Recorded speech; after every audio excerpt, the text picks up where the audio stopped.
Ang lalaking ito ay tinawag na Lee. Siya ay isang batikang minero mula sa ibang dimensyon. Ang kanyang pang-araw-araw na trabaho ay magsuot ng hazmat suit at taon na ang nakalipas. At hindi lang siya nakatanggap ng kompensasyon, siya rin ay pinilit na umutang. Alam ng isang lalaki na noon, iginiit ng. Sa puntong ito, ang ating batang lalaki ay ganap na nalubog ng shadow armor. Isang interdimensional. Humanoid ang umuungal mula sa likod nito. Nainis siya na masyadong maingay. Isang anino ang lumitaw sa lupa at nilamon nito. Ang interdimensional humanoid. Ang susunod na target ay pinutol. Talagang kinamumuhian ni Ye ang nakakasuklam na amoy ng halimaw na ito. At para sa mga tao, itinatali niya sila. Natakot sila sa kanya. Nagtataka ang estatwa kung ano ang gagawin ni Ye kung ibabalik niya sa kanya ang kanyang katawan. Nakiusap sila kay Ye, na pahalagahan sila. Nagbigay sila ng dahilan na sila ay sumusubok lamang na makaligtas at idinagdag na kung wala sila, hindi magigising si Ye. Nabanggit nilang medyo mabangi sila upang magising siya. Tinanong niya kung ngayon ay dapat siyang magpasalamat sa kanila. Sumagot ang mga lalaki na wala ng dahilan upang magpasalamat at iminungkahi nilang magkunwari na walang nangyari habang siya ay pinapalaya sila. Sumagot si Ye na hindi lamang siya sila palalayain, tutulungan pa niya silang makalabas. Kinuha niya ang kanilang mga maskara na nagdulot sa mga lalaki na umubo ng dugo. Nang matapos na siya, nilapitan niya ang iba. Isa sa mga lalaki ang nagsabi na hindi siya gumawa ng anuman. Sa hindi inaasahan, ibinigay ni Ye sa kanila ang Nenji Corporation na ang mga magulang niya ang nagdulot ng $1 milyong na pagkalugi. Nakaramdam siya ng awa para sa bata. Sumagot ang isa pang lalaki. Mga baterya mula sa mga lalaki kanina. Bumulong ang estatwa kay Ye na itago ang kanyang walang silbing awa dahil magdadala lamang ito sa kanya ng kamatayan. Sinabi ni Ye sa kanya na tumahimik dahil hindi niya kailangan ang kanyang pangangaral. Ang anino ay hinamon siya upang makita kung siya ay matatag pa rin kapag siya ay nasa bingit ng kamatayan. Nang siya ay lumabas mula sa yungib, nakita niya ang mas marami pang humanoids. Hindi siya umaasa na magkakaroon ng napakarami sa labas ng yungib. Sinabi ng anino sa kanya na maaari niyang ibigay ang kanyang katawan sa kanya o maaari niyang harapin ang basura sa kanyang sarili. Hindi makapaniwala ang anino na ang kanyang mga binti ay nanginginig na mula sa simpleng mga rabo. Pinapaalalahanan siya ng anino na kung wala ang kanyang kapangyarihan, siya ay wala. Tumalon si Ye upang iwasan ang atake habang sumasagot na hindi niya kailangan ng kanyang pangangaral. Sinipa niya ang pangil ng humanoid. Napansin niya kung gaano kagaan ang kanyang katawan. Sinubukan ng humanoid na putulin siya habang isa sa mga nilalang na iyon ay lihim na umatake mula sa likuran. Nararamdaman niya ito, at nakaiwas siya sa oras. Maaari niyang sabihin na ang kanyang mga reflexes at bilis ay lubos na tumaas. Ang estatwa ay pinagtawanan. Nang siya ay mayroon ng shadow system, ngunit siya ay mahina at pathetic pa rin. Nag-ipon si Ye ng enerhiya sa kanyang kamao at sinabi sa kanya na walang dahilan para maawa dahil kasalanan ng bata iyon dahil mahina siya. Idinagdag niya na kung siya iyon, lalaban siya hanggang na tumahimik. Ang nilalang na humanoid ay nawasak ng si Ye ay sinuntok ito. Naguluhan siya nang ang kanyang kapangyarihan ay tumaas ng labis, ngunit alam din niyang pero alam din niya na ang paggamit lamang ng kanyang katawan para umatake ay hindi sapat upang masaktan sila. Nais niyang magkaroon ng armas.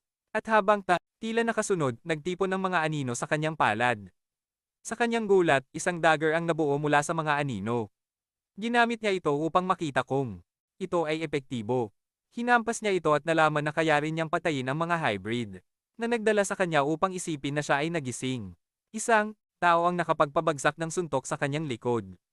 Agad siyang umatake pabalik at pinugutan ito. Masaya siya na sa wakas ay nagkaroon siya ng kapangyarihang lumaban pabalik. Dumugo ang lupa. Si Ye ay nakahiga doon na humihingal. Napatay niya ang lahat ng mga abnormalidad. Pagkatapos ay ipinaalam ng sistema sa kanya na matagumpay ang kanyang ebolusyon. NASA, Erang. Ang susunod na alam natin ay si Ye ay nakahiga sa kama ng ospital habang ang nurse at ang doktor ay sumusuri sa kanya. Iniulat ng nurse na wala siyang mga pinsala at lahat ng mga vital signs ay normal. Kaya, ito ay isang palaisipan kung bakit hindi pa siya nagising. Sumagot ang doktor na normal ito para sa isang ascender, lalo na sa kaso ni Yi kung saan ang kanyang tibay ay ganap na naubos. Sa kamatayan para mapabayaran ang korporasyon. Nagbiro ang lalaki na akala niya ang tao ay papabayarin sila para sa kanilang buhay. Kaya, ang kanyang katawan ay kailangang umangkop sa bagong antas. Naging interesado ang nurse kay Yi nang malaman niyang siya ay isang ascender. Tinanong niya kung anong antas siya. Napansin ng doktor ang kanyang pagkasabik at sumagot na malalaman nila kapag siya ay nagising. Sinabi ng doktor sa kanya na pupunta sila sa susunod na silid, ngunit gusto niyang manatili ng kaunti pang oras upang titigan siya dahil siya ay gwapo para sa kanya. Samantala, ang anino ay nababahala na ang kanyang kinapitan ay isang tao, isang E-rank, hindi na. Inaasahan niyang sa kanyang katayuan at kapangyarihan, kapag nagising si Ye, dapat sana ay nasa S-rank o A-rank siya, sa pinakamasamang B-rank. At gayunpaman, si Ye ay naipit sa isang E-rank na shell. Ngunit sa kabila nito, nakikita pa rin niya siya nakawili-wili dahil sa kabila ng pagiging E-rank, talagang nag-trigger siya ng kapangyarihan ng Shadow System at bumuo ng isang anino sa unang subok. Sayang lang na hindi niya kayang tiisin ang 10 lidens ng kanyang kapangyarihan. Nagising si Ye at nagtanong kung bakit siya nakakapit sa kanya. Ininform ng anino ang mababang tao na siya ang Ancient Supreme Entropy Extinguishers ruler ng mga realm ng ibang mundo. Inutusan siya na ialok ang kanyang katawan sa kanya at sa sandaling maibalik niya ang kanyang trono mula sa mga traitor. Tao ay sumagot na walang silbi dahil patay na ang mga tao, kaya mas mabuti na lang na kumita na lang siya. Narinig niya ang lahat, lalo na ang ng kanyang clan, gagantimpalaan siya ng masagana. Akala niya ay nag-iimbento lamang ito ng mga bagay. Idinagdag niya na walang paraan. Naibibigay niya ang kanyang katawan sa isang pangit na tulad ng ipis. Nainis ang anino. Pagkatapos ay pinilit niya. Siya na agad na ialok ang kanyang katawan dahil iyon ang tanging dahilan kung bakit siya umiiral. Nagtanong siya kung bakit siya nakakapit sa kanya sa lahat ng tao. Isinasaalang-alang niya ang posibilidad na ito ay isang evil spirit possession. O marahil ito ay simpleng nahulog sa kanyang kagandahan. Dahil sa tila hindi matatag na pag-uugali ng tao, mas alam ni Ye na huwag siyang pasiglahin. Sa isang punto, natatakot pa siyang subukan ng tao na pilitin ang sarili sa kanya, isang bagay na akala niyang kaya niyang hawakan. Ang tunay na nagpalungkot sa kanya, gayunpaman, ay hindi niya alam ang kasarian ng entity. Marami siyang mas intrusive na mga iniisip. At nagsimula itong makainis sa anino. Tinanong siya ng anino kung anong uri ng kalokohan ang iniisip niya. Nagsisi ito sa pagpili ng E-rank na tao. Kung hindi naging agarang sitwasyon, mas pipiliin itong kumuha ng matandang aso kaysa sa E-rank na basura. Ang anino ay sinabi sa kanya na mayroon siyang 3 araw, at kung hindi siya makakaabot sa D-rank sa loob ng 3 araw, aalisin siya ng lubos. Naguguluhan si Ye. Bahagi na tinawag siyang mahina. Sa kanyang isip, may mga pagkakataon na ang isang tao ay nagiging mahina. Dahil sa alam niya, siya ay nasa isang ospital, at gayunpaman, itinapon siya ng anino sa isang portal. Sinabi ng anino na itinapon siya sa isang portal. Sinabi ng anino kay Ye na siya ay nasa pugad ng insekto, ang E-rank na pagsubok ng kanyang lahi sa loob ng gate ng ibang mundo. Sinabi niya na bawat miyembro ng Skyborn clan ay maaaring sumubok nito ng isang beses pagkatapos maabot ang pagiging adulto. At dahil siya ay nagmamay-ari kay Ye, na-refresh nito ang kanyang trial count. Nagpakita ang isang armored beetle. Nagulat si Ye na alam niya ang species na iyon. Ang anino ay nagpabatid sa kanya na ang shadow system na ibinigay sa kanya ay nagbabasa mula sa kanyang knowledge base. Inaasahan nitong magugustuhan niya ito. Sa kalaunan, inisip ng ating batang lalaki ang tungkol sa shadow system. Pagkatapos ay inilabas niya ang kanyang dagger at pinutol. Ito, nagulat siya sa bilis niya. Ang beetle ay naghis ng galit. Alam ni Ye ang blind spot nito at tinarget ito. Siya ay tumalon ng mataas upang maabot ang likod ng beetle. Pagkatapos nito, siya ay lumapag sa likuran nito. Agad na umatake ang beetle. Kinailangan ni Ye na itusok ang kanyang dagger sa lupa upang makahanap ng tamang posisyon. Hindi niya inaasahan na magiging matigas ang shell nito. Ang anino ay tinawag siyang walang silbi. Pagkatapos ay tinanong kung mayroon lamang bang brute force si Ye. Sumagot si Ye na ang kanyang paraan ng pakikipaglaban ay wala sa hindi dahil sa kanilang sarili, kundi dahil sa kabaliwan ng mundo. Nang handa na ang lahat, panahon na kanyang negosyo. Binalaan siya ng anino na huwag magmakaawa ng tulong kapag natalo siya. Nagsisimula ng maiinis si Ye. Siya ay nagtataka kung talagang may mga mahihinang puntos ang beetle. Tinanggihan nito ang kanyang mga atake at tinamaan siya. Nahulog siya sa isang pader. Napansin niya ang isang malagkit na likido sa kanyang balikat. Sinabi sa kanya ng anino na bumangon. Nakita ni Ye na ito ay mula sa sugat ng beetle. At ito ay dugo nito. Ngumiti siya nang sa wakas ay natagpuan niya ang kahinaan nito. Agresibong umatake ang beetle. Si Ye ay determinado na ipakita kung sino ang tunay na duwag. Nagulat ang anino na ginamit niya ang shadow eye. Nakayanan niyang putulin ang ilan sa mga paa. Tinukso siya ng anino sa pagtatanong kung ano ang silbi ng pagbasag ng isang paa lamang. Sumagot si Yena ng walang. Isa sa mga front legs para sa depensa, mas madali niyang maabot ang mahina nitong bahagi at kailangan niyang magkaroon ng mas epektibong sandata para doon. Binago niya ang kanyang dagger sa isang lance, tinaga ang ilalim ng beetle upang puwersahin itong bumangon. Alam niya kung bakit ang beetle ay nakahiga ng tahimik dahil ang mahina nitong bahagi ay ang tiyan nito. Siya ay pagod. Ngunit nanalo siya. Nagbuhos ang beetle ng isang kristal. Tinukso siya ng anino dahil sa hingal mula sa pagpatay ng isang simpleng E-rank. Para sila ay magtrabaho. Akala nila ay may landslide ng yumanig ang lupa. Isang lalaki ang tinawag silang sumigaw dahil sa shield bug. Bigla niyang naramdaman ang agos ng kapangyarihan na pumapasok sa kanyang katawan. Sinipsip niya ang kristal at napagtanto na ito ay isang X-Pack. Ipinagbigay alam ng sistema sa kanya na may plus 0.2% na pag-unlad upang makapasa sa dunk. Ipinagbigay alam ng anino sa kanya na ito ay isang energy stone at may pagkakataon na tumaas ang kanyang antas ng kakayahan. Nakaramdam siya na may paparating ngunit hindi siya makakita. Pagkakataon na taasan ang kanyang kakayahan. Nakaramdam siya na may paparating ngunit hindi siya makakita.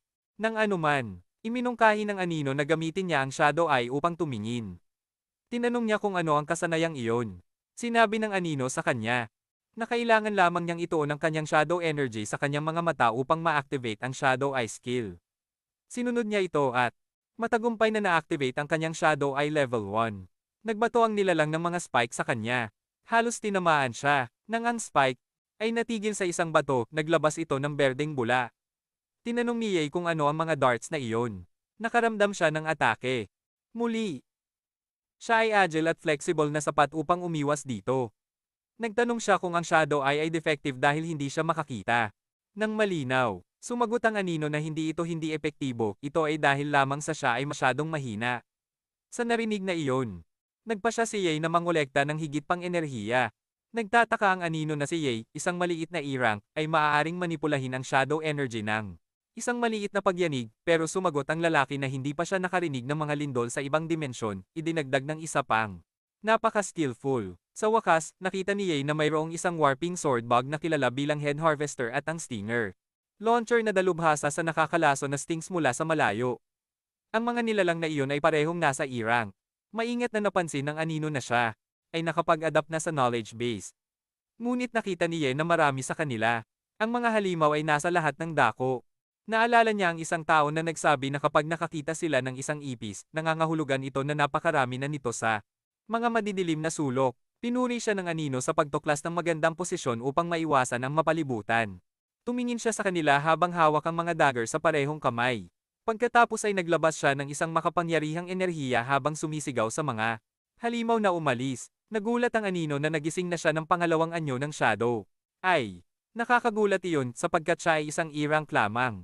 Sa Shadow Eye Level 2, ang anino ay nagiging kanyang mag-aaral at bawat tibok ng puso ng kanyang kaaway ay isang patay na pako. Ipinakita ng sistema ang kanyang stats. Siya ay isang E-rank na may Shadow System, at ang kanyang mga kakayahan ay Shadow Knowledge Base, Shadow Eye Level 2, at Shadow Transformation. Napansin niya na ang lalaki na hindi rin siya nakarinig nito kahit na nasa maraming zona na siya. Nagtanong sila kung ito ay dulot. Paggalaw ng bug ay bumagal. Bumagal ito nang hindi bababa sa kalahati. Nakita niyang may mga purple spots sa kanyang katawan at bumagal ito nang hindi bababa sa kalahati. Nakita niya ang ilang mga purple spots sa kanyang katawan at nagtanong kung ang mga iyon ay ang kanyang mga kahinaan. Inabisuhan siya ng sistema na ang kahinaan ay naitala na. Sinabi ng anino sa kanya na ito ang benepisyo ng kanyang Shadow Eye na umabot sa Tier 2. Kapag nakita niya ang mahina, ang kanyang mga atake ay maaaring masira ang kanilang depensa. Napagtanto niya na ang mga iyon ay may mga mahihinang bahagi sa ilalim. Gumamit siya ng atake na tinatawag na Shadow Thorn Great Burial kung saan ang anino ay lumitaw mula sa lupa at bumuo ng mga spikes na tumusok sa mga bug. Ang teknik na ito ay karaniwang nagtutulak ng mga anino sa lupa at pagkatapos ay tumusok pataas, nagdudulot ng area damage. Patuloy na inabisuhan siya ng sistema ng kanyang breakthrough progress. Napagtanto niya na bawat projector ay nagbibigay lamang ng 0.7% breakthrough value. Dahil natuklasan niya ang kanilang mga kahinaan, nagpasya siyang tapusin ito ng mabilis. Nagpasya siyang alisin silang lahat sa isang pagkakataon. Habang pinutol niya ang mga ito, patuloy na inabisuhan siya ng sistema ng kanyang breakthrough progress. Hindi siya umaasa na ang simpleng Shadow Eye Level 2 ay makakapagpataas ng kanyang attack precision ng ganoon. Ilagay ang kanyang buhay sa panganib sa pagmimina ng mga energy stone sa ibang dimensyon. Isa sa kanyang mga kasamahan ang nagsabi na hindi masama ang kasalukuyang buwan ng mga halimaw. Inirekomenda nilang huwag magtrabaho doon, lalo na't ang lugar ay may mga interdimensional na tao dati. Ang mga bigla, isang mahaba at manipis na halimaw ang tumakbo sa kanya.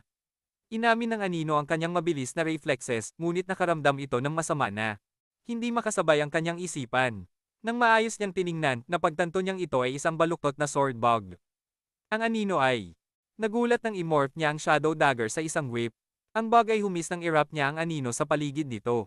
Siya ay naghamon dito na subukang tumalon muli, pagkatapos ay pinugutan niya ito ng ulo. Ang kahinaan ng baluktot na sword bug na ito ay naitala ng sistema. Ang iba pang mga bug ay sabay-sabay na naglabas ng kanilang mga stinger sa kanya. Nagsagawa si Ye ng pagbabago ng anino, pagkatapos ay sinugod niya. Sila, tine-target ang kanilang mga puwet. Inabiso siya ng sistema tungkol sa kanyang D-rank breakthrough progress na nasa 12.1%.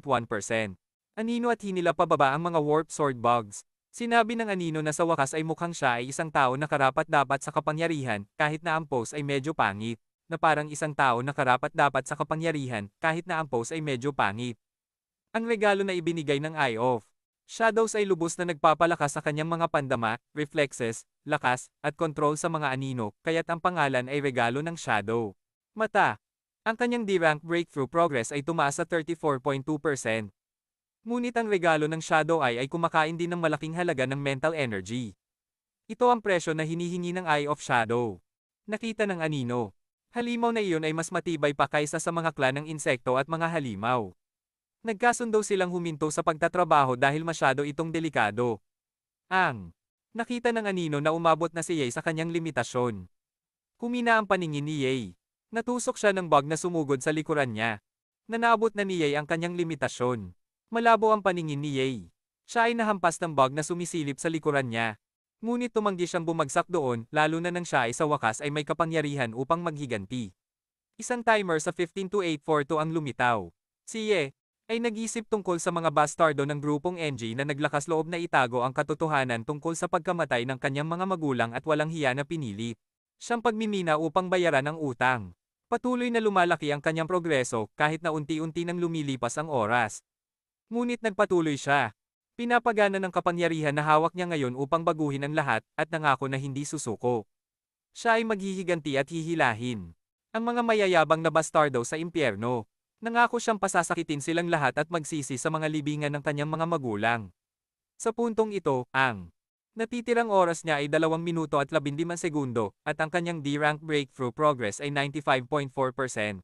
Obserbahan ng anino ang kanyang puot na tumutugma ng maayos sa shadow system na nagpasigla pa sa shadow energy. Malapit na ang oras ng pangako, kaya sinabi niya sa kanya na magmadali. Patuloy na tumatakbo ang timer hanggang taong namamahala ay told them na tumahimik. Nilinaw niya na ang lugar ay nilinis ng isang gising na tao 3 taon na ang nakalipas, kaya walang may natirang 7 segundo. Napansin ng anino na pinlanong ilabas ni Ye ang lahat ng shadow energy nang sabay-sabay. Tinanong niya kung hindi siya natatakot na. Sumabog ang kanyang katawan. 3 segundo na lamang ang natitira. Isang maliit na oras na lang hanggang siya ay mag-breakthrough at gagawin niya ang anumang bagay upang maging mas malakas. 1 segundo na lang natira at inilabas niya ang isang makapangyarihang enerhiya. Sa wakas, umabot ang timer sa 0. Tumalon siya ng mataas habang ang kanyang espada ay nagbigay ng makapangyarihang enerhiya. Sa nag-iisang makapangyarihang atake, pinatay niya ang lahat ng mga bug na iyon at umabot sa 100% D-level breakthrough rate. Sa ganitong paraan, siya ay na-promote sa D-level. Siya ay pagod. Tinukso siya ng anino na bahagyang nakalampas siya, ngunit ngayon tatawagin siyang Little D. Tumingin siya sa mga bangkay at nakita ang isang sandata. Ipinaliwanag ng anino sa kanya na ang pugad ng insekto ay dating isang beginner trial field para sa kanyang lahi. Ang dagger, sa pamantayan ng tao, ay magiging sa isang antas. Naguguluhan si Ye na tinawag itong dagger habang ito ay isang great sword. Napagtanong siya kung ang lahat ng mga tao ng anino ay mga higante. Sumagot ang anino na kumpara sa kanyang enerhiya, ang mga sandata na iyon ay wala. Hindi sumasang-ayon si Ye doon. Nagpasya siyang itago ang mga ito. Tinanong ng anino kung maaari itong gamitin para sa ibang bagay. Paraan nalilitaw ang mga tao. Binigyan niya sila ng banta na kung may isa pang salita silang sasabihin, may gagawin siya. Pero sumagot siya na ibebenta niya ito, ngunit alam niyang tanging ang mga D-level awakeners ang maaaring magbenta ng kagamitan, kaya plano niyang dumaan muna sa registration hall. Sa hall, hindi makapaniwala si Yena. Siya ay na-rank na A-level. Ipinaliwanag ng receptionist na kahit na maganda ang kanyang mga pisikal na stats, walang nakitang pagbabago ng enerhiya, kaya siya ay nirango sa E-level.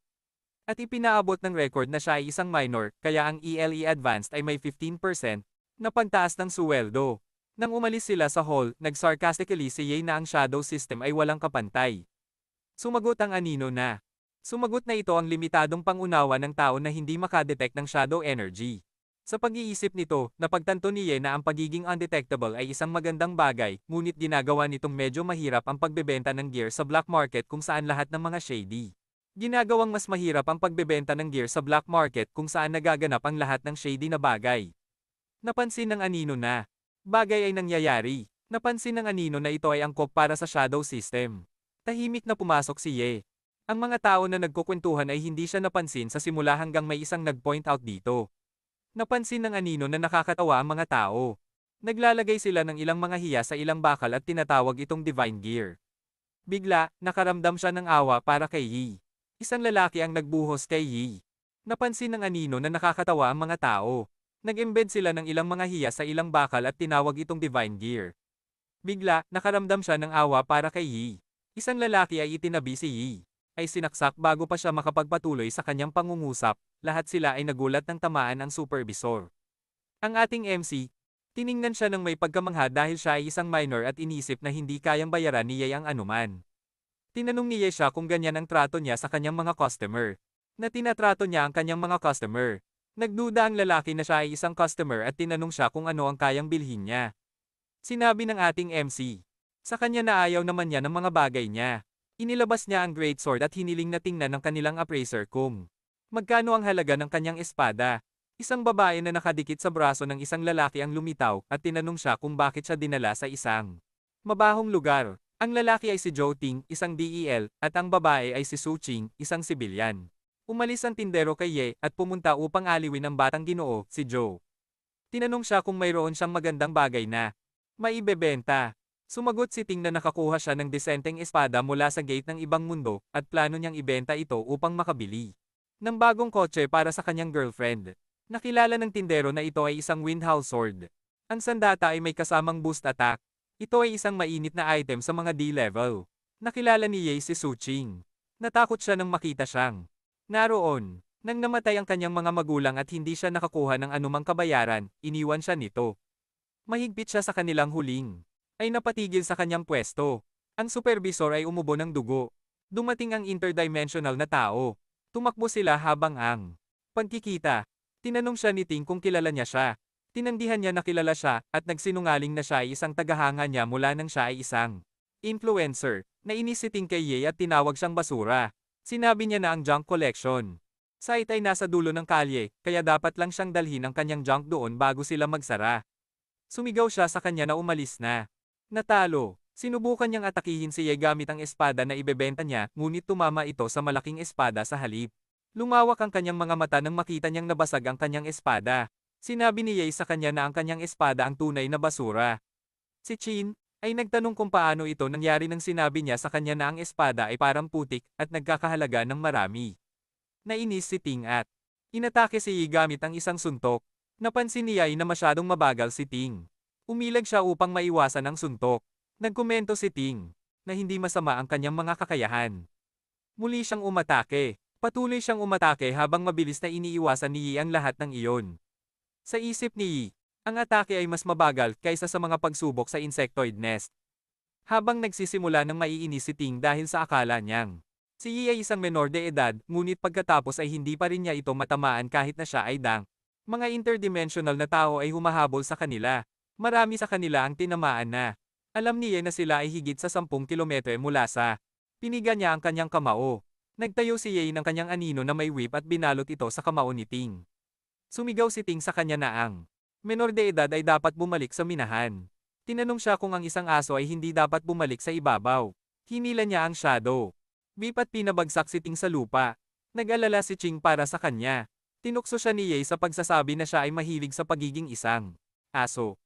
Tumaas ang galit ni Ting at siya ay tumakbo patungo kay Yi.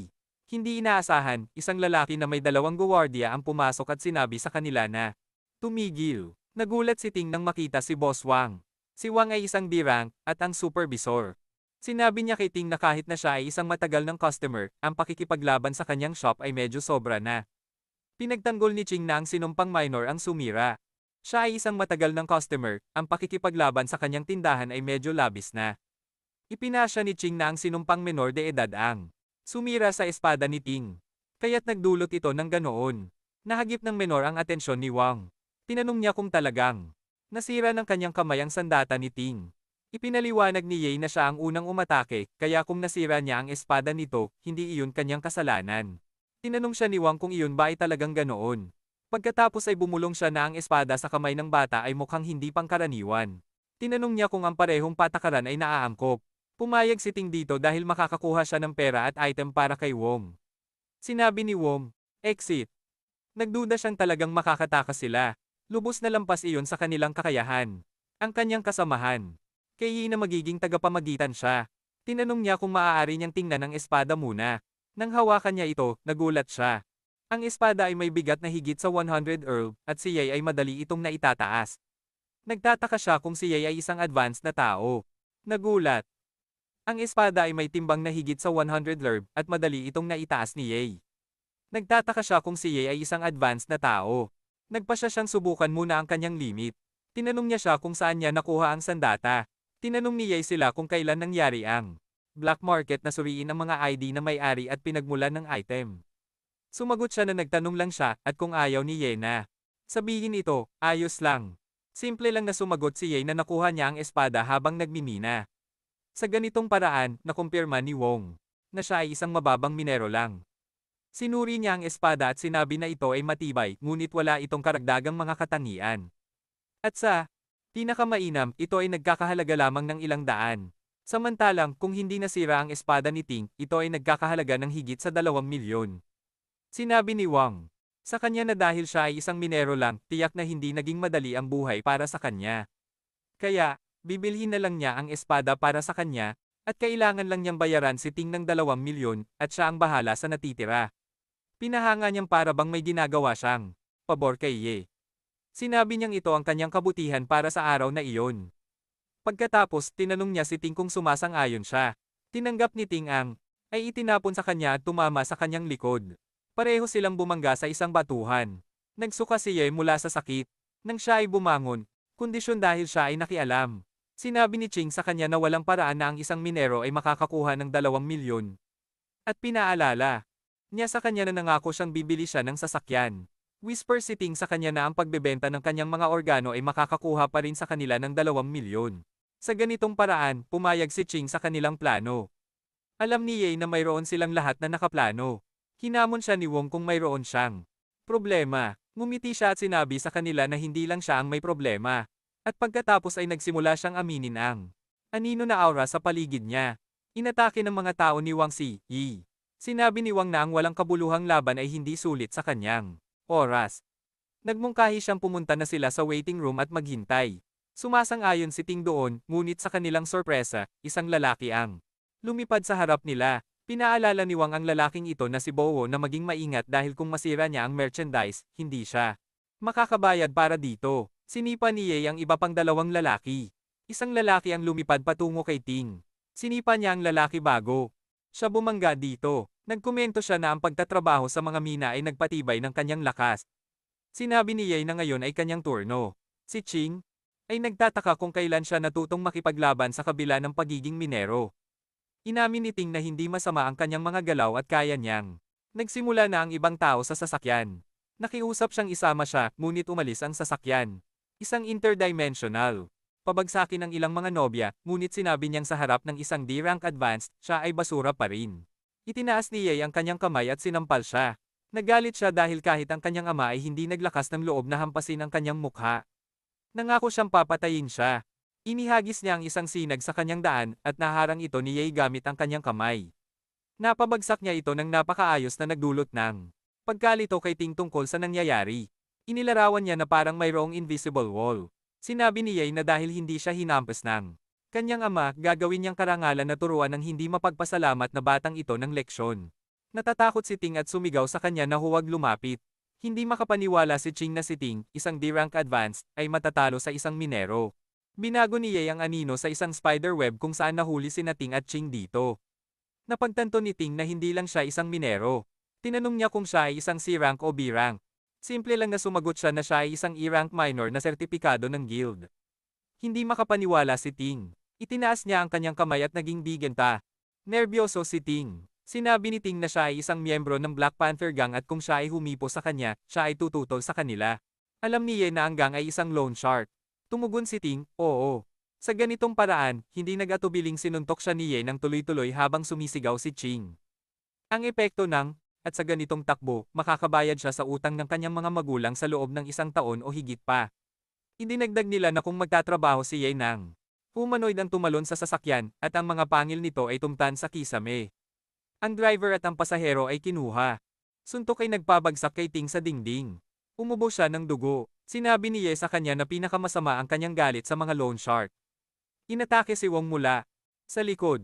Itinulak siya ni Ye palayo habang sinasabi sa kanya na mawala na. Sinubukan ni Ting na ayusin ang hindi pagkakaintindihan sa 100,000 yen. Tinanong niya kung nangangahulugang ang kanyang mukha ay nagkakahalaga lamang ng 2,000 sa bawat sampal. Inalok ni Ting siya ng 1 milyon para lang tumigil siya sa pagsampal sa kanya. Alam ni Ye na gusto nilang maningil ng mataas na interes, kaya gusto niyang mag-apply ito sa kanya, masyado. Sinabi niya sa kanya na ang 50 na sampal kanina ay interes lamang, at ngayon siya ay maniningil ng punong halaga. Ipinakita ni Ting sa kanya ang kanyang black card at nag-alok ng 5 milyon. Sinabi niya sa kanya na kunin ang lahat ng mayroon siya. Nakita ng ating MC na ang card ay isang NG Group VIP card. Napagtanto niya na ang mga nangongolekta ng utang ng NG Group at pinipilit siyang magmina ay mga tao tulad niya. Matapos malaman iyon, nagpasya siyang palayain si Ting at akitin ang ahas mula sa kanyang lungga. Kinuha niya ang card habang sinasabi na ang Black Panther Gang ay nag-squeeze ng milyon mula sa kanya sa mga nakaraang taon. Kaya, sa pagkuha niya ng card, para na ring ibinabalik ang pera sa tamang may-ari. Tinulungan ni Ching si Ting na bumangon habang tinatanong, at bumaligtad ang track. Napagtanto niya na ang mga interdimensional humanoids ay humahabol sa mga tao sa siya kung ayos lang siya. Itinuro niya na nabanggit niya na siya ay isang minero lamang. Nag-reason siya na wala siyang paraan upang malaman na siya ay naging makapangyarihan. Sinampal siya at sinisi siya sa pagsasabi na siya ay isang minero at nagdulot sa kanya na ibaba ang kanyang bantay. Alam niya na ang kanyang pera ay hindi madaling kunin. Tinawagan niya ang isang tao. Ang lalaki sa kabilang linya ay kakatapos lang na pumatay ng mga tao at sumagot sa kanyang tawag. Tinawagan ni Ying ang kanyang kapatid na si Panther upang sabihin sa kanya na kailangan niyang ipagtanggol siya. Dahil kamakailan lang ay may isang tao na nagnakaw ng mahalagang espada na kanyang inaalok sa kanya at kahit na nagbanta na, aalisin ang Black Panther Gang. Sinabi ni Panther sa kanya na ipadala ang impormasyon ng lalaki. Iniulat ng tagapaglingkod ni Panther sa kanya na nakuha nila ang item. Tinanong din niya kung ano ang gagawin nila sa mga tao. Tinanong ni Panther kung may mga tao roon.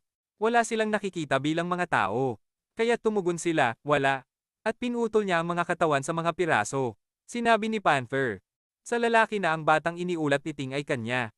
Ngayon ay may entry sa Shadow Knowledge Base at ito ay tungkol sa NG Group. Ito ay isang malaking multinasyonal na kumpanya at ang pangunahing salarin sa pagkamatay ng mga magulang ni Yi. Kinabukasan, track. Sa huli, sumabog ang track.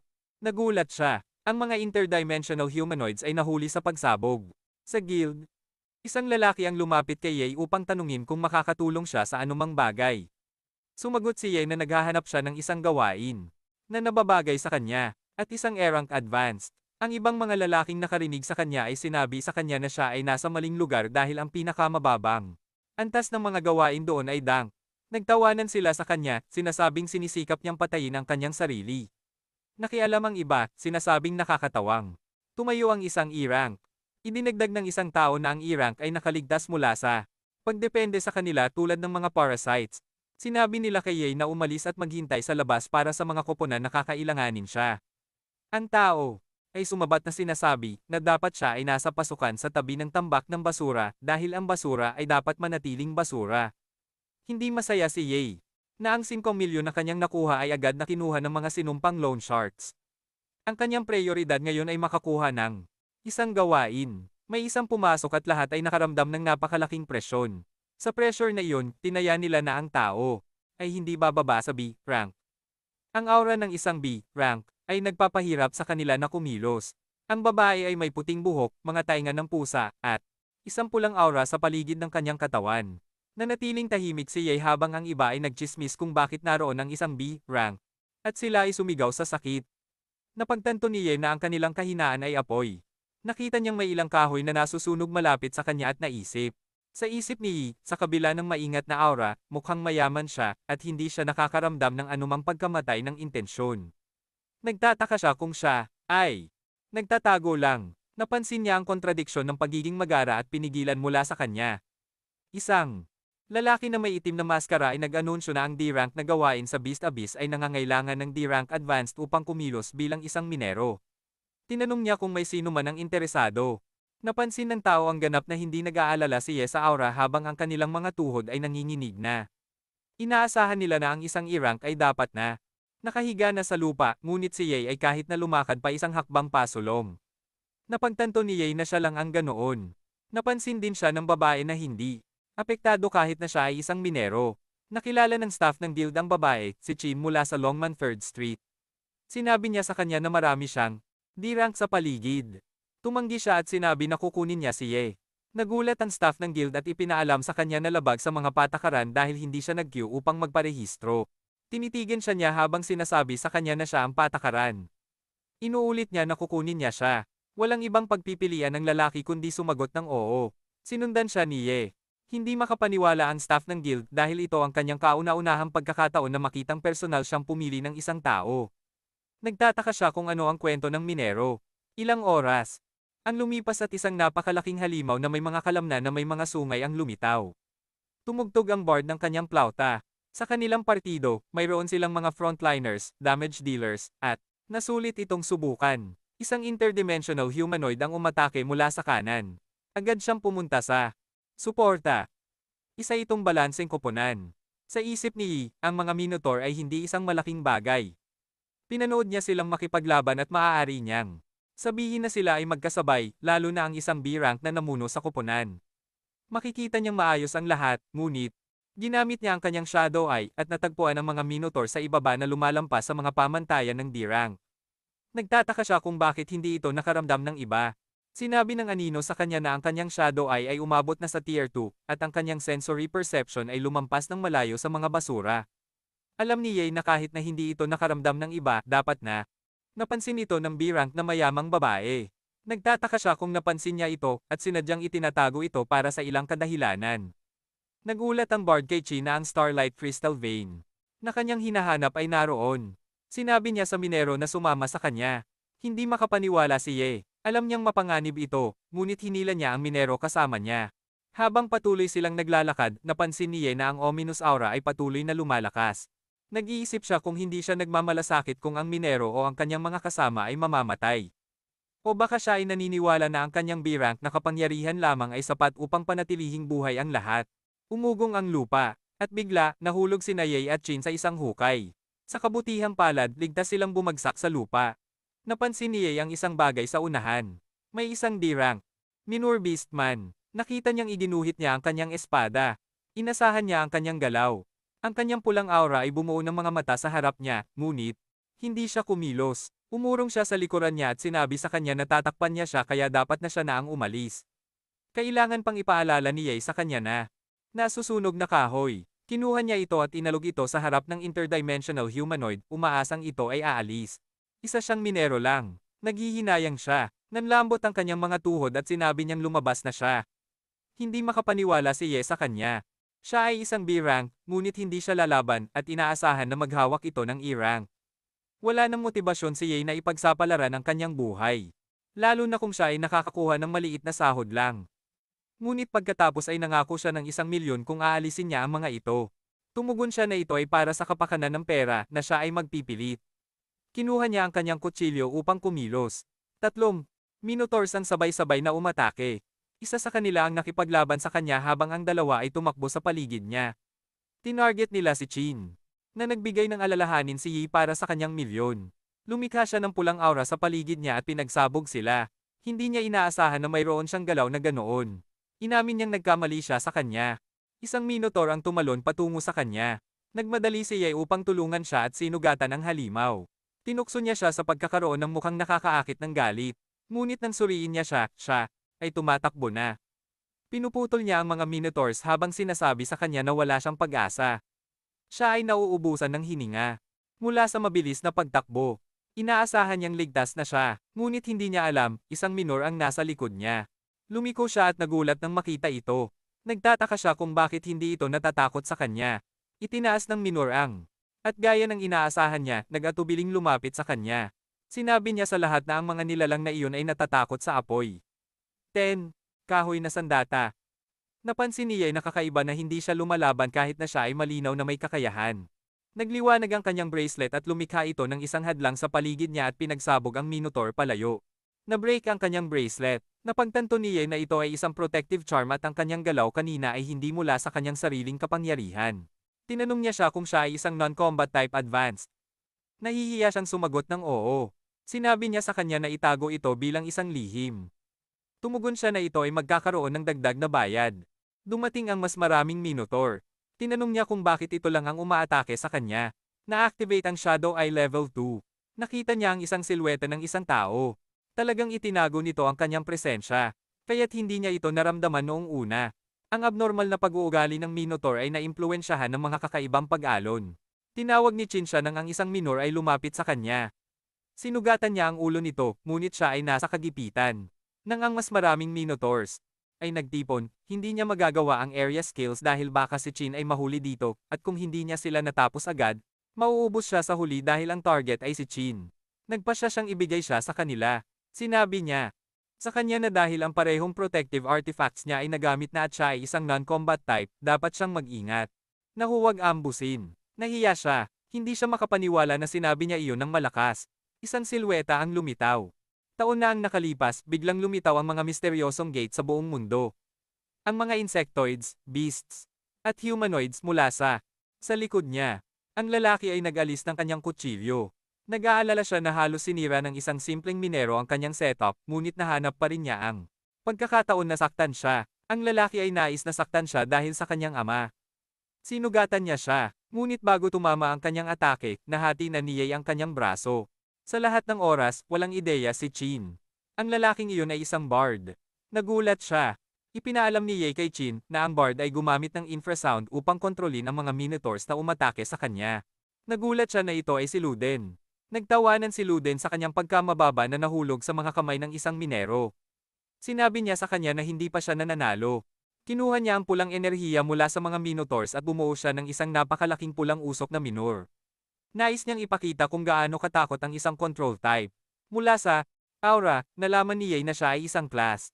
Nagulat si Chin na inabsorba ni Luden ang buhay na puwersa ng Beastman upang palakasin ang kanyang sarili. Bigla, lumitaw ang lava sa lupa. Suspect siya na nag-upgrade siya sa isang class na lava minotaur. Hindi makapaniwala si Yina mula sa D-class, siya ay agad na naging class. Ang chat ay napaka-wild. Na siya ay nakaramdam ng inferior.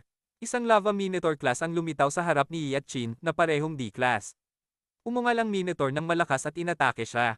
Harangan ni Yi ang kanyang atake sa pamamagitan ng paglikha ng hadlang. Ang kanyang susunod na atake ay isang malakas na pagsabog.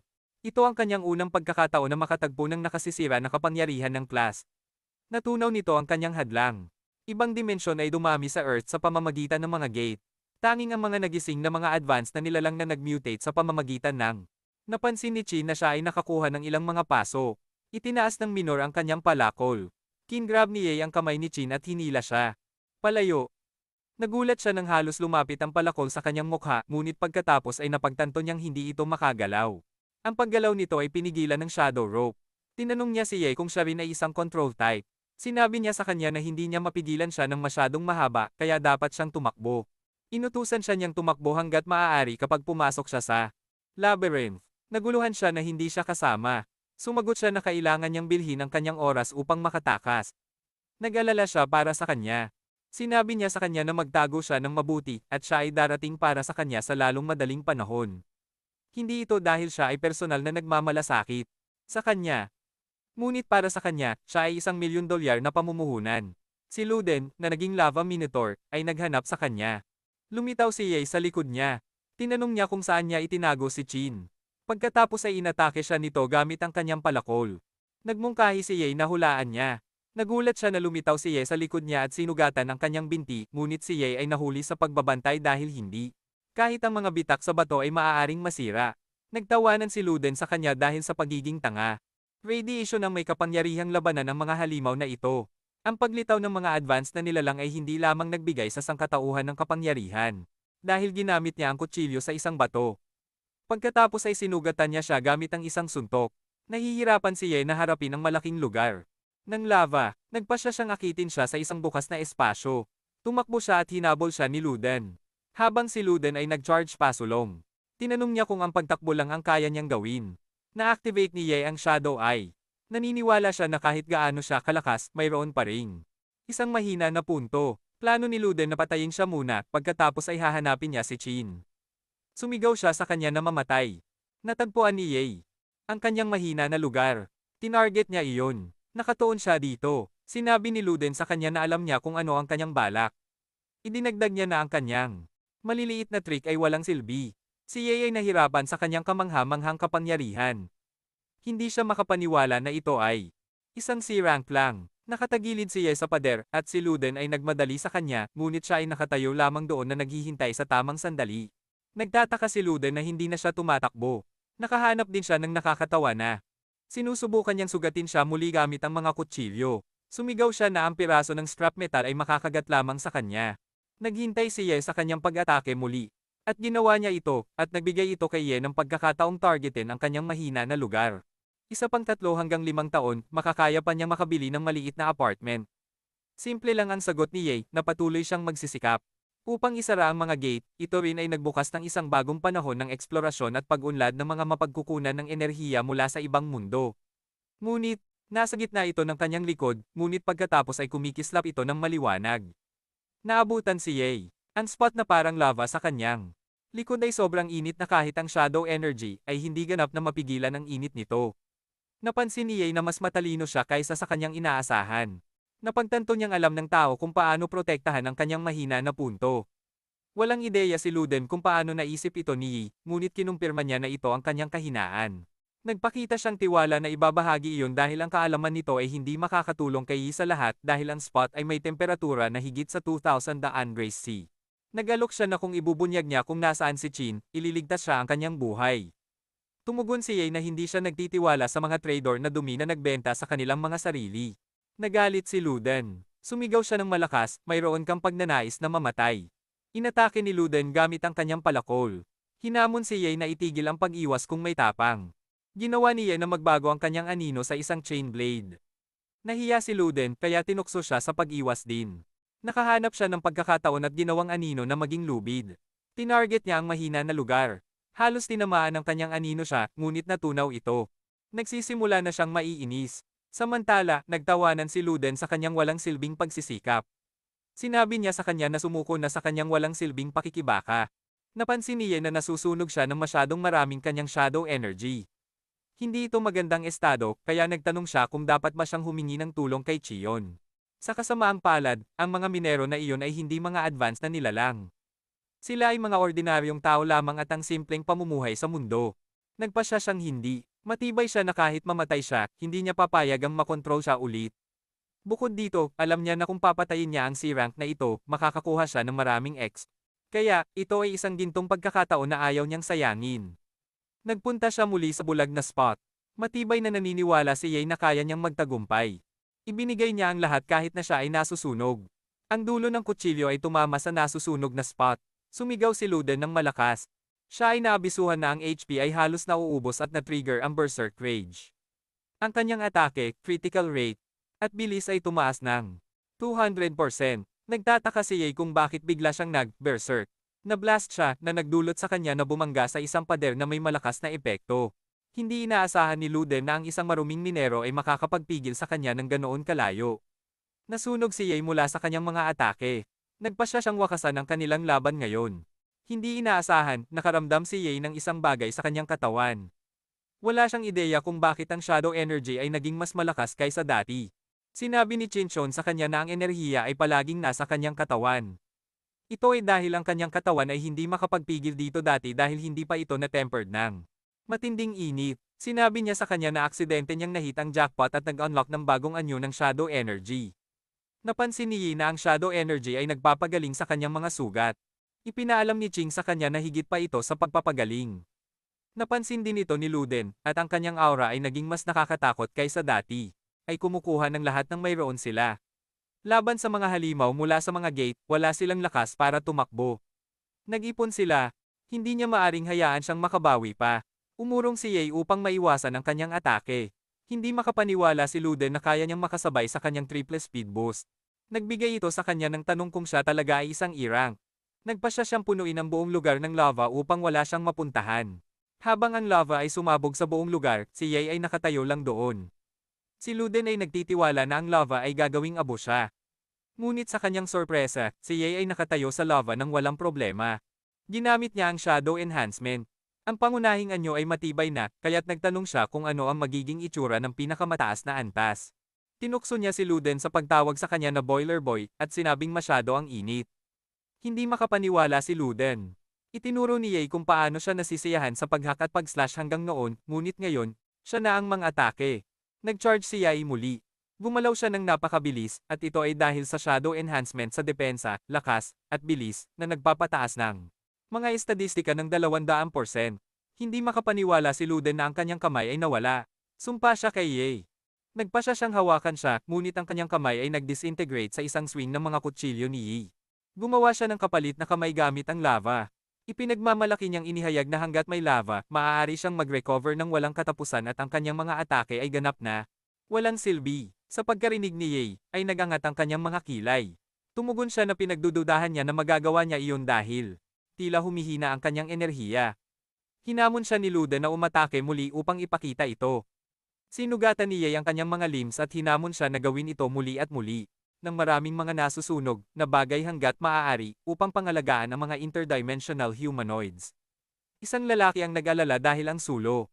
Hindi siya huminto. Sa kanyang sorpresa, hindi siya makakapag-recover sa kanyang orihinal na estado. Nagtataka siya kung paano ito nangyayari. Sinabi ni Ye sa kanya na ang kanyang enerhiya ay umabot na sa limitasyon nito. Pinilit siyang sumuko. Nag-reason si Luden na wala silang anuman laban sa isa't isa, kaya walang dahilan para sila ay maglaban hanggang kamatayan. Sumang-ayon siya doon, ngunit nag-reason din na siya ay binabayaran ni Chin upang panatilihing ligtas siya. Tumugon si Luden na ang pera ay hindi problema dahil kung ibibigay niya si Chin at bumalik sila sa lungsod, bibigyan siya ng higit pa kaysa sa inaalok niya. Nag-aalok siya sa kanya ng 5 milyon. Alam ni Ye na siya ay tutulungan lamang. May posibilidad na si Luden ay magdadala ng mga tao upang maghiganti at maaari siyang mawala ng buhay. Tumugon siya na hindi niya gagawin iyon. Ipinagtanggol niya na nakikita niya siya bilang isang trader na scumbag. Sa pahayag na iyon, nagkaroon si Ye ng ideya, at iyon ay gawing trader siya. Kay Qin Shaoang, tiyak na magbabayad siya ng higit pa upang parusahan ang umaatake sa kanyang anak na babae, at sa pamamagitan ng pag-save sa kanyang anak na babae at pagdakip sa isang trader. Magkakaroon siya ng boss ng Dragon Gate na 3 kalye na may utang na personal na pabor sa kanya. Ito ay nagkakahalaga ng higit pa sa 5 milyon. Alam ni Luda na siya ay torturahin hanggang sa mamatay sa mga kamay ni Xiaowang at ang organisasyon ay hindi papayag na makawala ang kanyang pamilya. Kung ganito ang mangyayari, gagamitin niya na lang ang isang kristal.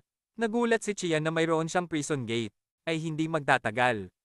Iminungkahi ni Ye na may gasolina sa storage room at maaari nilang gamitin ang apoy upang harangan ang pasukan hanggang sa dumating ang tulong. Fragment. Sinabi niya kay Ye na kung ang fragment na iyon ay masisira, mawawala ng tanging koneksyon ang Beast Realm sa panlabas na mundo. Mawawala ang portal at sila ay matrap doon magpakailanman. Ipinahayag ni Luda na pinilit siya ni Ye na umabot sa ganitong sitwasyon. Isang sinag ng liwanag ang dumaan sa kamay ni Luden. Ito ay si Ye. Kinuha niya ang fragment at sinugatan ng mahina na spot na nagdulot kay Luden na sumigaw ng malakas. Ang kanyang katawan ay sinugatan sa lahat ng dako at siya ay bumagsak sa lupa. Pagkatapos noon, ang core ay nahila kay Ye na nagbibigay sa kanya ng skill upgrade. Ang Shadow Sense 2 ay naging Ultimate Shadow Sense. Sumunod ang isang rumbling sound. Ipinaalam ni Chin sa kanya na kung wala ang lava at ang enerhiya ng Minotaur na nagpapanatili nito, na matatag, ang Beast Realm ay bumabagsak. Sa labasan ng Beast Abyss, nakalabas sila. Ang ibang mga manlalaro ay nag-uusap tungkol sa kung gaano ito nakakatakot at halos nakalabas na. Ipinahayag ni Chin kay Ye na wala siyang ideya na siya ay kasing lakas at higit pa sa E-rank. Inanyayahan siya niyang sumali sa Dragon Gate Free Street dahil sigurado siyang aalagaan siya ng kanyang ama ng mabuti. Tumugon si Ye na hindi siya interesado na sumali sa anumang organisasyon at hinihiling niyang itago ang kanyang mga kakayahan bilang isang lihim. Hindi na siya nagpatuloy at sa halip ay ibinigay sa kanya ang kanyang. Tumayo sila na magkalikod, bumuo ng bilog, at dahan-dahang umatras. Gantimpala, bago siya umalis, tinanong niya siya kung ang Dragon Gate Free Streets ay nagnanakaw ng mga sandata tulad ng kanyang espada. Sinuri niya ito at sinabi niyang kailangan niyang ibalik ito para sa appraisal at tiniyak sa kanya na anuman ang halaga nito, makukuha niya ang bawat sentimo. Ayos lang iyon sa kanya. Napansin niyang may kaalaman siya tungkol sa mga sandata. Kung mayroon siyang magandang mata para dito. Nakakita siya ng isang buyer para sa lahat ng kanyang mga gamit. Ayos lang din sa kanya kung siya ay lumabas na katulad ng cheapskate na si Boss Wang. Hindi siya nasa pagkatalo rin dahil mayroon siyang 1,000,000 sa kanyang kamay. Pagdating niya sa bahay, sinuri niya ang prison gate fragment. Nagtataka siya kung ano talaga ito. Sinabi ni Chintian na basta't mayroon siyang sapat na mga fragment, maaari niyang ipataas ang kanyang lakas sa S-rank o kahit mas mataas pa. Ang ranggo ay nagbigay sa kanya ng pag-akit. Sa muling paglitaw ng prison gate fragments, nagtanong si Ching kung nandoon pa ang mga bastardo. Alam niyang kailangan niyang pabilisin ang kanyang pagbawi at ang batang iyon. Ang susi. Naisip niya na isang araw kailangan ng batang iyon na harapin ang mga bagay na lampas sa pagkaunawa ng tao. Nag-iisip siya kung oras na ba upang bigyan siya ng babala. Sa huli, nagpasya siyang masyado pang maaga at na ito ay magpapalakas ng takot sa maganda ang kanilang takbo habang papalapit sila sa mga drum ng gasolina. Sa oras na maabot, sumigaw si Ye sa kanila na, "Bata!" Nagpasya siyang hayaan siyang lumakas muna. Sa NG Group E-Class Wraith Zone, ang lugar ay nasa ilalim ng lockdown dahil sa insidente sa pagmimina. Nakatayo si Ye sa gilid ng bangin at sinuri ang lugar. Nakita niyang may isang B-class at 3 class na mga guwardya. Hindi siya makapaniwala na nag-deploy sila ng ganoong maraming advanced fighters upang bantayan ito. Sa pag-iisip na may lakas siya, walang paraan para sa kanya na malaman ang katotohanan. Tinanong ni Ching Tian kung ano ang halaga ng pagsisiyasat sa isang mababang E-class dimensional rift. Sumagot siya na ang kamatayan ng kanyang mga magulang at ang katotohanan sa likod nila ay naroroon. Noong mga panahong iyon, binigyan siya ng 200,000 bilang kabayaran mula sa NG Group. Pinilit siya na kunin ang pera at pumirma ng isang formularyo upang kilalanin na ang pagkamatay ng kanyang mga magulang ay aksidente. Nang hindi siya gumalaw, ang mayabang na tao ay nagtanong kung hindi ba ito sapat. Sumagot siya na gusto niya ang katotohanan. Ipinilit ng lalaki na may aksidente at namatay ang kanyang mga magulang at ang iba pang mga minero. Ngunit tinanggihan niya na maniwala rito dahil ang parehong mga magulang niya ay class awakened. Nais niyang pumasok at suriin, umaasang buhay pa sila. Isang malaking lalaking may mga kalamnan ang humawak sa kanya at ipinaalam sa kanya na anumang bagay ay maaaring mangyari sa isang wraith zone. Kahit na ang class ay maaaring mamatay. Nag-argue siya na isang E-class na wraith zone lang ito, kaya't agad na ibuhos ito sa pasukan. Sinipa nila ang mga lata at itinapon ang kanilang mga sulo upang magliyab. Ang sulo ay nahulog sa ang mga wraith doon ay hindi dapat mas malakas sa E-class. Hinawakan ng lalaki ang kanyang kwelyo at sinabi sa kanya na magpakasalan. Nagtalo si Ye na kahit na ang kanyang mga magulang ay naatake, maaari pa rin silang makaligtas. Nagalit ang lalaki, iniisip na sinusubukan lamang niyang kumubra ng higit pang pera. Malapit na siyang mag-punches. Bigla, may sumigaw, "Tigil!" Ito si Ning Donghao, ang chairman ng NG Group, A-Class Awakened. Pinagalitan ni Chairman Ning ang kanyang mga tao dahil nagbigay siya ng utos noon na maayos na aliwin ang pamilya ng biktima. Binigyan niya si Yi ng karagdagang pera upang makatulong sa kanyang mga kasalukuyang problema. Iginiit ni Yi na ayaw niya ng pera dahil gusto lang niya ang katotohanan. Nangako siyang masusuri nila ng mabuti at bibigyan siya ng wastong paliwanag. Naniniwala si Ye sa kanya at inaasahan na lalabas ang katotohanan sa lalong madaling panahon, ngunit sa halip ay ipinanganak nila ang kanyang mga magulang bilang mga magnanakaw at ibinigay sa kanya ang isang bill para sa milyong halaga ng pinsala. Nagkomento si Chinga na walang anuman ang lahi, ang mahihina, ay pinagsasamantalahan pa rin. Pinayuhan siya na mangalap ng higit pang mga fragment ng Rift Gate upang sa sandaling siya ay sapat na malakas, ang pag-uncover ng tinatawag na katotohanan ay kasing dali ng pagsasabi nito. Si Yi ay tahimik, ngunit narinig ni Chintian ang kanyang mga iniisip. Gasolina malapit sa paa ng isang interdimensional humanoid, at ang interdimensional humanoid na iyon ay nasunog. Isang Sinisi niya ang shadow energy ni Chingan sa pagiging hindi mapredictable, na nagdulot sa kanya na mailarawan bilang iklas, at nagtanong siya. Sa kanya dahil sinasabi niyang kukunin niya ang kanyang katawan, ngunit tinutulungan siya nitong umangat. Nagtanong siya kung siya ay mabuti o masama. Naisip niya na kung napatunayan niya na ang taong ito ay baliw, kung gayon ang kanyang pag-angkin na itataas siya sa S-class ay magiging kalokohan. Sinabi ni Chia na itigil at ipinahayag na kung hindi siya makahanap ng anumang potensyal sa kanya, hindi siya mag-aaksaya ng oras para sa kanya. Tumugon siya na hindi siya nagsabi ng anuman, ngunit siya ay nagagalit. Napaisip siya na lalo siyang nakikita siya bilang isang baliw. Biglang, nakatanggap siya ng imbitasyon sa misyon. Sa Chemical Zone, isang D-Class Wraith Zone, isang lalaki sa suit ang nagtanong kay Ye kung bakit siya nahuli. Sumagot siya na malayo ito, ngunit, ang katotohanan ay nagmadali siya mula sa isa pang E-Class Wraith Zone. Isang matandang lalaki ang nakilala sa kanya. Binati niya ang lalaking ito na si Uncle Hao. Masaya si Howell na makita siya. 5 taon na mula nang mangyari ang aksidente sa mga magulang ni Yi. Ang ibang mga lalaki na kasama nila ay nagsabi na akala nila naghihintay sila para sa isang mahalagang tao. At gayunpaman, lumalabas itong isang deadbeat na halimaw. Ang mga lalaking ito na nagpakita ng kaaway sa kanya ay sina Guer, Gusan, at Buddha, na lahat ay mercenary at class awakened. Ipinaliwanag ng lalaki sa suit na ang misyon ay may kinalaman sa pagmimina, at ayaw nilang istorbohin ang mga advanced fighters. Matandang lalaki ang nagpasalamat kay Ye, dahil kung hindi dahil sa kanya, patay na sila. Dahil nailigtas niya ang kanyang buhay, nangako silang kung siya. Sumigaw si Ger sa kanya na tigilan ang pag-aaksaya ng oras at sabihin lamang sa kanila ang misyon. Ipinaliwanag ng lalaki sa suit na ang Rift ay isang D-class na Wraith Zone at ang kanilang gawain ay hanapin ang yelo na crystal ore at mina ng 60 kg bilang mga sample. Samantala, napansin ni Ye na may mga class awakener para sa D-class na Wraith Zone. Sobrang labis ito. May isang lalaki na nakarobe. Ang pangalan niya ay Haisi. Isa rin siyang mercenary at class awakened. Mula sa dugo na lost na nagmumula sa kanila, maaari niyang sabihin na wala sa kanila ang mga disenteng tao. Bukod dito, madalas niyang maramdaman ang isa pang class presence sa loob ng Wraith Zone. Isang lalaki ang nanood sa pasukan ng Rift sa pamamagitan ng kanyang mobile phone. Binanggit niya na ang lahat ng kanyang mga laruan ay nakolekta na. Oras na para simulan ang pangangaso. Ang taong ito ay Blood Leopard. Pangalawang in command ng Black Leopard Gang. Pumasok sila sa Rift at habang naglalakad, tinanong ni Hao si Ye kung hindi siya kailangan ng protective suit. Sumagot si Ye na walang kailangan dahil gising na siya at kaya niya ito. Sinabi ni Son na ang isang umakyat na minero ay isang bihirang lahi. Nagpaalala siya sa kanya na alagaan ang kanyang bibig dahil si Ye ay hari ng mga tambak ng basura. Binalaan si Hao si Ye na huwag pansinin sila. Tiniyak ni Ye na hindi siya mapanganib. Sinuri ni Ye ang lugar at napansin na ang mga halaman roon ay tila sinadyang binago para sa pagtatago, at naramdaman niya ang isang nakakubli na pagkamatay ng intensyon sa malapit. Pero sa kanyang isip, minura niya ang walang pusong kapitalista. Sa sandaling nabayaran niya ang utang, agad siyang aalis. Ay mangangailangan ng anumang bagay, ibibigay nila ito sa kanya. Napansin ni Ye ang isang bagay sa likod niya. Mayroong isang malaking estatwa. Ibinahagi ng lalaki sa tabi niya. Nakita niya ang isang bagay na dumaan sa harapan niya. Sa kanyang isip, hindi na kayang pigilin ng stalker na ito.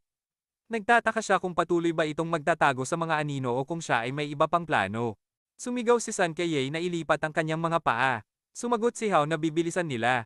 Alam ni Ye na ito ang perpektong oras upang gamitin ang kapaligiran upang alisin ang mga ito at tumingin mula sa mga anino. Kinuha niya si Uncle Hao at sinabi sa kanya na humawak ng mahigpit. Nagreklamo si Doc na ang minero ay napakabilis, sumigaw sila sa kanya na huminto. Sinabi niya sa kanila na ayos lang dahil ang mga iyon ay mga piraso lamang ng basura, at kung iiwan nila sila, magiging kasing gulo na sila. Umupo ang lalaking may pulang buhok sa isang sanga habang pinapanood ang mga Go Brothers. Nagtataka siya kung naramdaman ng iba ang panganib. Inilakip niya ang kanyang bibig sa kanyang labi, at naisip na ayos lang din, dahil kung ang lahat ay kasing tanga ng tatlong iyon, magiging napaka-boring ng laro. Sinabi ni Dan na maaari niyang sabihin na may kakaiba sa misyon. Mula nang pumasok sila, naramdaman nila na may isang tao na nanonood sa kanila. Sinabi niya sa kanila na huwag maging paranoid. Sinabi niya sa kanila na isang D-rank na misyon lamang ito at ang tatlo sa kanila ay C-ranks, kaya't kaya nila ito. Masama. Inisip niya na kung napatunayan niyang baliw ang lalaking ito, kung gayon ang kanyang pag-angkin na itaas siya sa S-class ay magiging kabaliwan. Sinabi ni Chian sa kanya na tumigil at ipinahayag na kung hindi niya nakita ang anumang potensyal sa kanya, hindi siya mag-aaksaya ng panahon sa kanya. Sumagot siya na hindi pa siya nagsasabi ng anuman, ngunit nagagalit na siya. Ibinahagi niya na natagpuan nila ito matagal na sa minahan. Inisip niya na si Supervisor Wong ay nagplano na ipuslit ito. Pinilit siyang isipin siya bilang isang baliw pa. Bigla, nakatanggap siya ng imbitasyon sa misyon. Sa Chemical Zone, isang D-Class Wraith Zone, isang lalaki na nakasuot ng suit ang tinanong si Ye kung bakit siya nahuli. Tumugon siya na malayo ito, ngunit, ang totoo ay nagmadali siya roon mula sa ibang E-Class Wraith Zone. Nakilala siya ng isang matandang lalaki. Bumabati siya sa taong ito. Nanagnangalang Uncle Hao. Masaya si Howell na makita siya. 5 taon na mula nang nangyari ang aksidente sa mga magulang ni Yi. Ipinahayag ng ibang mga lalaki. Kasama nila na akala nila ay naghihintay sila sa isang mahalagang tao. At gayon pa man, lumabas na ito ay isang deadbeat. Halimaw. Ang mga lalaking ito na nagpakita ng kaaway sa kanya ay sina Ger, Gusan, at Buddha, na lahat ay mga mercenary at class awakened. Ipinaliwanag ng lalaking nakasut na ang misyon ay may kinalaman sa pagmimina at ayaw nilang magdulot ng abala sa mga advanced fighters.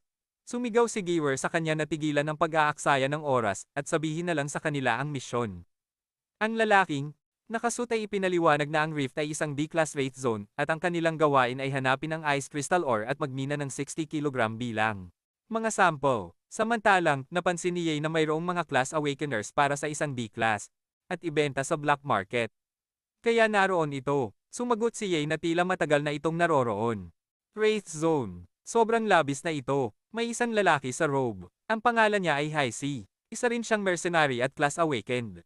Mula sa bloodlust na nagmumula sa kanila, alam niyang wala sa kanila ang mga desenteng tao.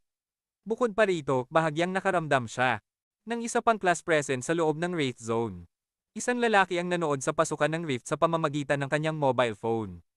Siya ay umungol na ang lahat ng kanyang mga laruan ay nakolekta na. Panahon na upang simulan ang pangangaso. Ang taong ito ay Blood Leopard. Pangalawang utos ng Black Leopard Gang. Pumasok sila sa Rift, at habang naglalakad, tinanong ni Hao si Ye kung hindi niya kailangan magsuot ng protective suit. Sumagot si Ye na walang pangangailangan dahil siya ay gising na ngayon at kaya niyang hawakan ito. Sinabi ni Sun na ang isang umakyat na menor de edad ay isang bihirang lahi.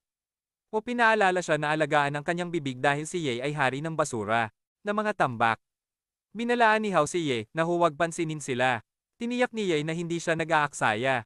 Sinuri ni Ye ang lugar at napansin na ang mga halaman doon ay tila sinadyang binago para sa pagtatago at naramdaman niya ang nagkukubli na pumatay na intensyon sa malapit. Nakita niyang may lumipat sa harap niya. Sa kanyang isip, hindi na makapagpigil ang stalker na ito. Nagtanong siya kung ito ay. Biglang, isang boses ang dumating sa radyo. Natutuwa sila na marinig mula sa kanila.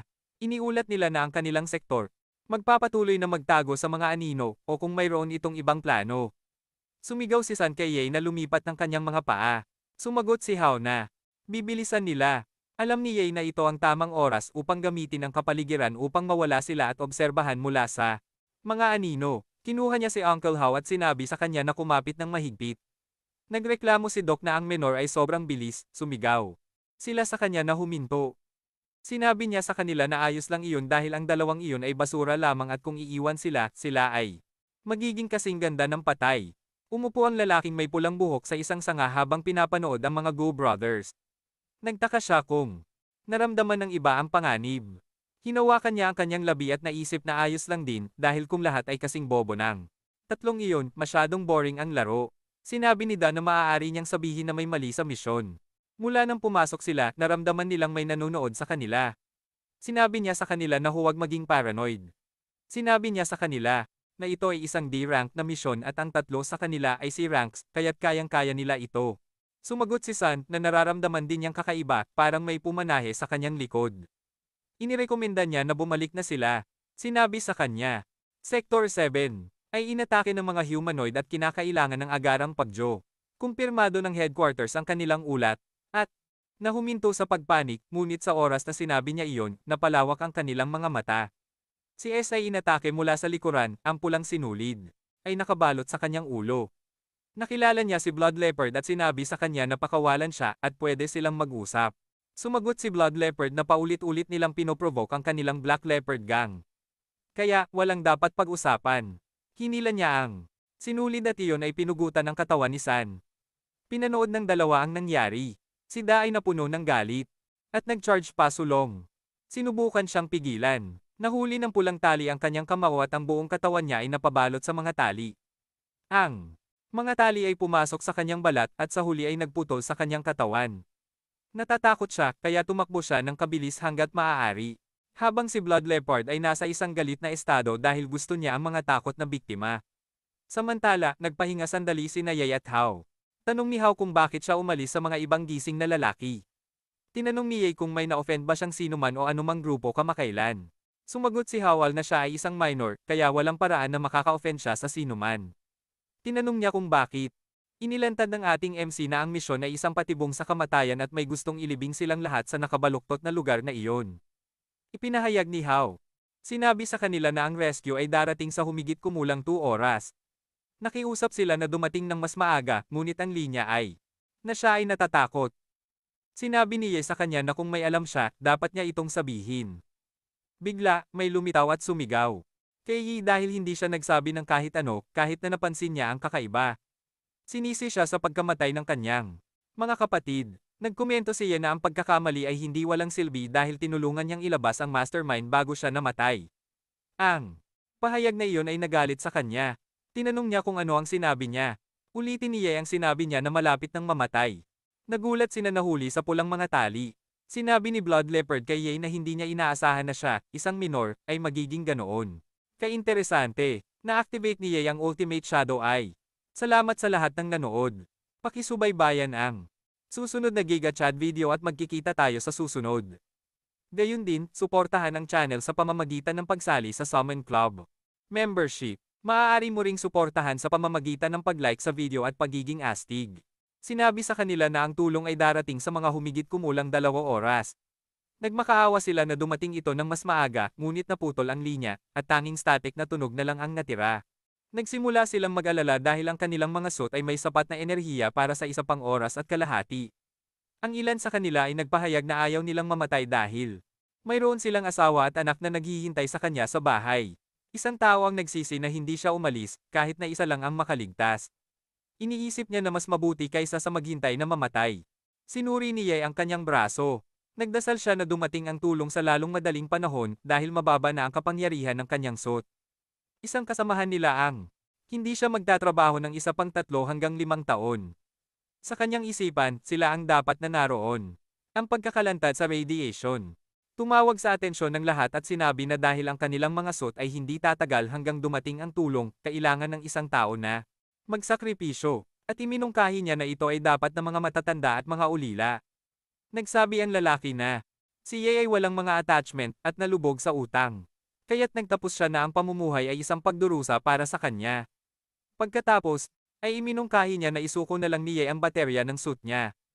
Tinamaan siya ng isang tabla at hinamon siyang lumaban. Natalisod si Ye sa kanyang mga tuhod dahil sa sakit. Hinamon siya nilang labanan. Pagkatapos ay sinakaw siya ng lalaki habang sinasabi sa kanya na kung siya ay ma-expose sa radiation, siya ay magigising. Kaya't binibigyan lang siya nito ng tulong.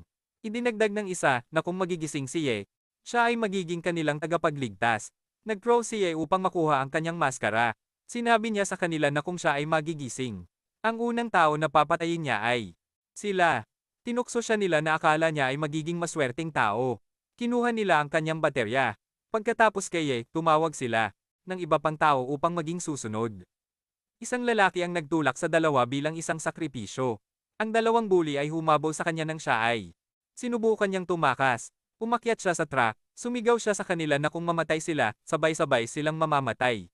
Sinimulan niyang sa interdimensional zone ay nagbibigay sa mga normal na tao ng 1 sa 1,000 pagkakataon na magising, ngunit ito rin ay nakamamatay. Kung paanda rin ang truck at ang estatwa ay nawala ng balanse at nahulog. Lahat sila ay humabol sa kanya upang pigilan siya dahil kung siya ay makabasag sa apoy na hadlang sa pasukan, tapos na silang lahat. Nagpanik sila ng basagin ng lalaki ang pasukan at nagsimula na ang mga humanoid na pumasok. Naiwan si Ye doon sa lupa. Nahulog ang estatwa sa harap niya. Ang ating batang lalaki ay tumingin sa estatwa at nagtanong kung ito ay tumatawa. Para bang siya ay pinagmumukhaan nito. Lo and behold, ang estatwang ito ay talagang may masamang ngiti sa mukha. At boy oh boy, naisip ko ang estatwa mula sa solo leveling. Ngunit makalipas ang ilang segundo, isang interdimensional humanoid ang lumitaw at tumapak sa estatwa, at ito ay tungkol na kuhanin si Ye. Nagtanong si Ye kung bakit kailangan niyang tiisin ang lahat ng ito. Ang kamay ng humanoid ay tumusok sa kanyang katawan. Naalala niya ang mga pagkakataon na siya ay pinagtawanan tulad ng namatay ang kanyang mga magulang at ayaw ng mga kamag-anak na alagaan siya o ang oras na siya ay itinapon mula sa kanyang bahay dahil hindi siya makabayad ng renta o ang mga utang ay naipasa sa kanya. May mga itinatag na tao na lumapit sa kanya at nagbanta sa kanya ng nais niyang imbestigahan ang pagkamatay ng kanyang mga magulang. Ang mga liham ng reklamo na ipinadala niya ay nagtapos lamang. Hindi dahil sa kanilang sariling kalagayan, walang sino man ang magsusuot ng hazmat suit at magtatrabaho sa ibang mundo. Habang sila ay sumasakay sa mga kamay ng korporasyon. Ayaw niyang makuha ang kompensasyon. Sa halip, hinanap niya ang katotohanan. Nagpa siya ang lalaki na ibigay ito sa kanya. Ininform siya na ang kanyang mga basurang magulang ay lumabag sa mga regulasyon at nagdulot ng aksidente. Hindi lamang sila. Nagbabayad, nagdemanda pa sila sa kanya para sa mga milyon na nagdulot ng kumpanya. Nagsara siya ng kanyang kamao. Sinipa siya ng lalaki sa mukha habang sinasabi sa kanya na dapat sana ay pumirma na lang siya ng kasunduan sa kompensasyon at tumanggap ng 10,000, at wala ng lahat ng ito na mangyayari kung hindi niya pinilit ang katotohanan.